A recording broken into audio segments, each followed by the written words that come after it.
Assalamualaikum warahmatullahi wabarakatuh. Kami dari kelompok 6 ingin mempresentasikan investasi langsung luar negeri yang beranggotakan yang pertama Panji Ananto dengan NPM 1501010135. Yang selanjutnya yaitu saya sendiri Hasan Al-Masud dengan NPM 1801010047.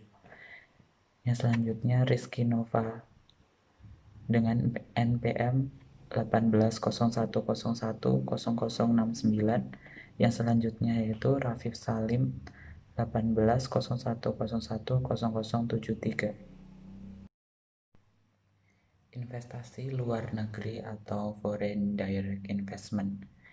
Foreign direct investment terjadi ketika sebuah perusahaan secara langsung berinvestasi dengan memfasilitasi proses produksi maupun dalam memasarkan produk di negara lain.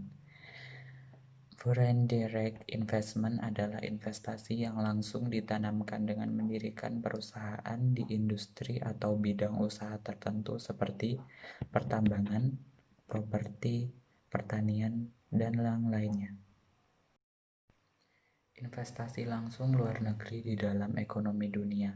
Yang pertama yaitu aliran dana FDI atau flow of FDI mengacu pada sejumlah dana FDI yang dijalankan melebihi periode waktu yang diberikan.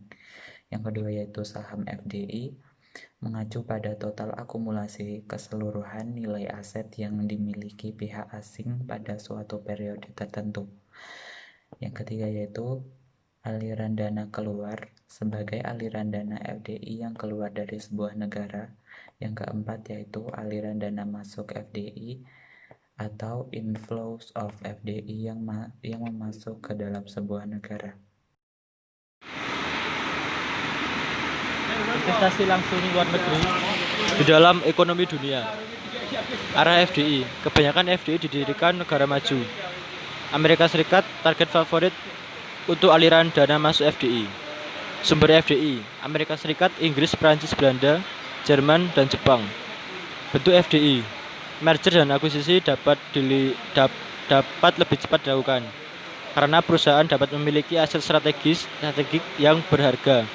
Dengan akuisisi, perusahaan yang mengakuisisi percaya bahwa mereka dapat meningkatkan efisiensi perusahaan yang diakuisisi.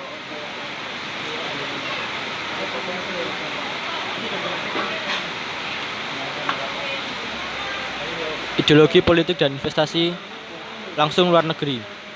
Pandangan radikal. Pandangan radikal berakar teori politik dan ekonomi Marxisme. Penulis radikal berpendapat bahwa perusahaan multinasional atau M&A adalah instrumen dominasi imperialisme. Mereka melihat M&A sebagai alat untuk mengeksploitasi negara-negara tuan rumah untuk kepentingan eksklusif dari negara asal kapitalis imperialis. M&A ekstrak keuntungan dari negara tuan rumah dan membawa mereka ke negara asal mereka. Memberikan apa-apa tentang nilai kenegaraan tuan rumah dapat pertukaran. Selanjutnya, pandangan pasar bebas. Pandangan pasar bebas berpendapat bahwa produksi internasional harus didistribusikan di antara negara-negara sesuai dengan teori keunggulan komparatif. M&A, negara harus mengkhususkan diri dalam memproduksi barang-barang dan jasa yang mereka dapat menghasilkan paling efisien.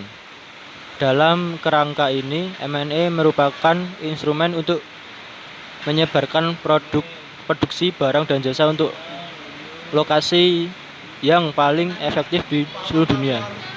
Melihat cara ini, FDI oleh M&A meningkatkan efisiensi keseluruhan perekonomian dunia.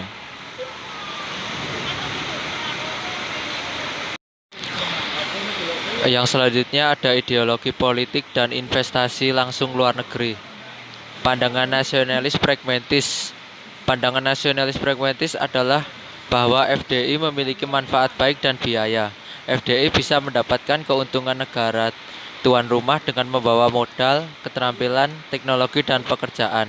tetapi manfaat yang sering datang pada biaya ketika produk yang diproduksi oleh perusahaan asing daripada perusahaan domestik.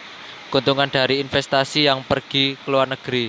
Banyak negara yang khawatir bahwa pabrik pemilik asing dapat mengimpor banyak komponen dari negara asalnya yang memiliki implikasi di negara untuk keseimbangan of pembayaran posisi negara tuan rumah.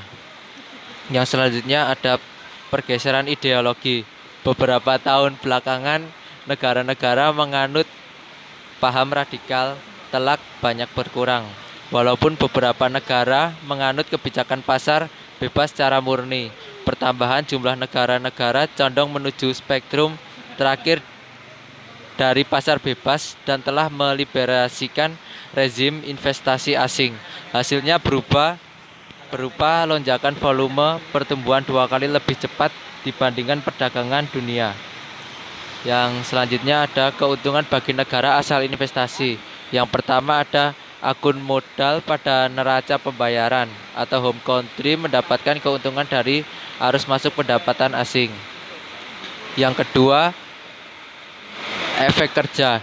Dalam neraca pembayaran, efek kerja positif naik cabang asing membuat permintaan untuk ekspor peralatan modal, barang setelah jadi, produk lengkap, dan semacamnya pada home country.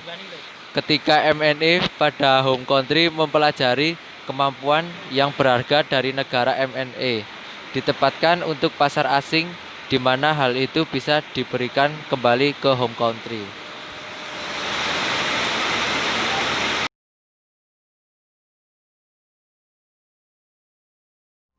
Selanjutnya, kerugian bagi negara asal investasi.